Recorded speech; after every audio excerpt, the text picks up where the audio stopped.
That's annoying, but Mustang Geek has a fix. The Mustang Geek door switch panel fix kit includes these parts to fix both your driver's side and passenger side door. First, take the door switch panel out the rest of the way.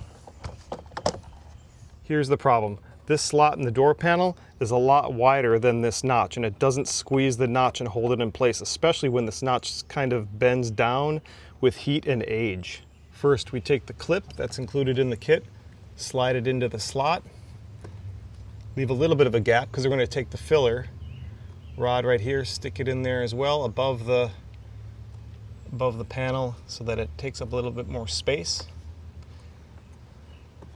There, now our gap is a lot narrower so that when the notch goes in there, it catches on the door panel properly. Now we just take the door switch panel, reinstall it. Oh yeah, way more secure. Fixed. You can get this and other solutions for your Mustang from the Mustang Geek website at mustang-geek.com.